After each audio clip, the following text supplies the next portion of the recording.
C'est à Jacques Chirac et à notre famille politique que Paris doit la structuration et le développement de son réseau de froid. Je me dois de rappeler cette vérité historique en préambule, car curieusement, l'exposé des motifs de la délibération qui nous est soumise ce matin l'occulte. Mais le souci environnemental n'est ni le monopole du groupe écolo, ni une exclusivité confisquée par la maire de Paris, qui se contente, en l'espèce, de suivre un chemin depuis longtemps tracé. La municipalité de Jacques Chirac avait, en son temps, fait un choix judicieux pour développer l'énergie frigorifique, celui de la concession. Ce montage permet de faire porter des investissements importants par un opérateur privé, d'avoir un droit de regard néanmoins sur les tarifs et de transférer le risque d'exploitation aux concessionnaires. L'actuelle concession arrivant à son terme en 2022, vous avez eu la sagesse de vous maintenir dans ce cadre juridique et économique.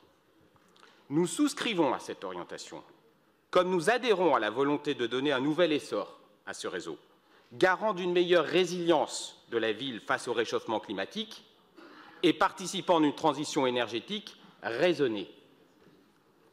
Pour autant, les conditions de passation de cette nouvelle concession nous interpellent, tout comme les conséquences à attendre de l'attribution qui nous est proposée. Que penser en effet d'une procédure de mise en concurrence dont le principe de confidentialité a été violé? Exactement. Car il y a bien eu violation des règles élémentaires prévues par le Code de la commande publique. Le 3 septembre, soit plusieurs semaines avant que les élus parisiens n'aient à connaître du fruit de l'appel d'offres, le journal Marianne divulguait ainsi le résultat de la mise en concurrence. Dans un article titré « Engie remporte le méga contrat du réseau de froid à Paris ». Ma première question est donc très simple.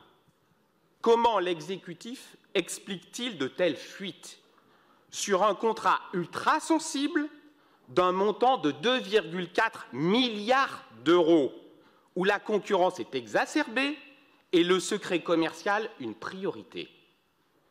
Quelle démarche l'exécutif a-t-il pris pour tirer au clair ces fuites graves et pour qu'on n'en vienne pas à parler demain des Hidalgo Leaks? Vous devez vous expliquer.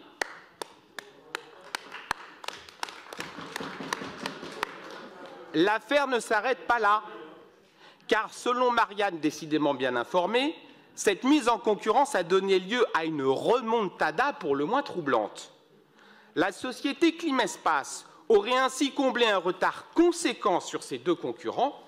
Marianne, toujours elle, affirme que l'offre des concurrents de Climespace était financièrement plus avantageuse pour la ville, avançant même un écart de 200 millions d'euros. 200 millions d'euros, une paille.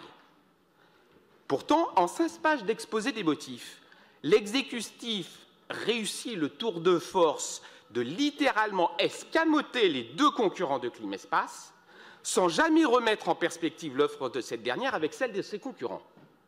De sorte qu'il est absolument impossible à cette lecture de comprendre pourquoi les deux autres ont été écartés.